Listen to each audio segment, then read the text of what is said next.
है Mary Parker folate. तो Mary Parker folate जो संयुक्त राज्य अमेरिका की एक विद्वान थी, उनका जन्म हुआ था 3 दिसंबर 1868 को संयुक्त राज्य अमेरिका में, और उनकी डेथ हुई है 18 दिसंबर 1933। क्या मैम इसका नाम लिख लेंगे आप, ऊपर कष्ट है आपको, शॉर्ट शॉर्ट लिखो चाहे एम एम एम मैरी, चलो पूरा लिखना है तो बहुत अच्छी बात है, मैरी पार्केट।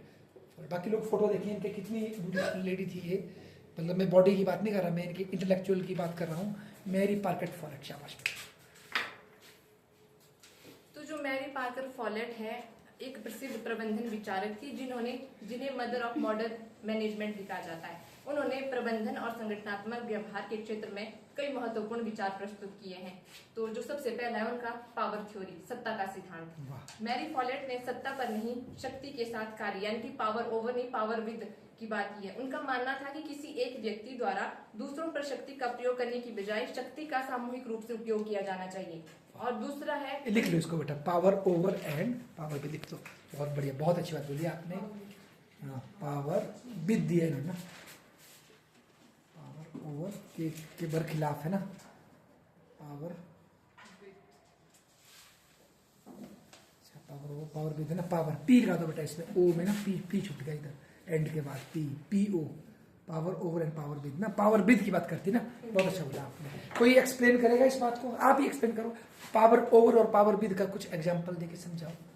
एग्जाम्पल जैसे सर, अगर हम किसी टीम में काम करते हैं, सिर्फ अपनी नहीं चलानी है वहाँ पर, जो हमारे साथ टीम वर्क में, तो उनकी बात भी सुननी है, क्योंकि वो भी दोस्त के बारे में जानते होंगे। वाह क्या बात बोली है ना। अच्छा कोई और भाई इधर इनके इसमें कंट्रीब्यूट करे, पावर ओवर और पावर विद से कैसे अच्छी है पावर विद पावर ओवर से, आप बोल रहा था किसी के ऊपर कंट्रोल करने के बजाय उनको साथ लेके चलना कैसे सही है आपके शब्दों में?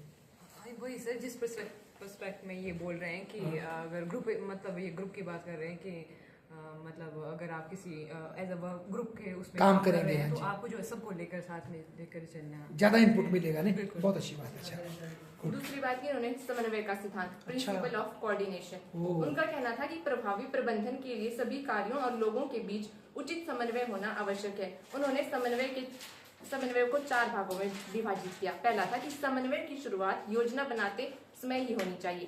दूसरी कि समन्वय सभी प्रक्रियाओं में निरंतर होना चाहिए। समन्वय सीधे संपर्क के माध्यम से बेहतर होता है। समन्वय पारस्परिक समझ और एकता से विकसित होता है। जो तीसरा सिद्धांत था इनका, वो है संघर्ष समाधान।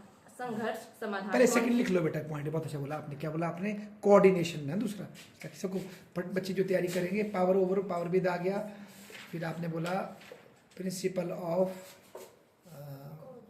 कोऑर्डिनेशन, मिलकर काम करना है ना, बहुत ब्यूटीफुल। तीसरा कॉन्सेप्ट बोला, वो लिख दो बेटा, फिर एक्सप्लेन करना। कॉन्फ्लिक्ट रेजोल्यूशन, बिल्कुल इसमें भी इनकी महारत है, झगड़ों को सॉल्व करने में।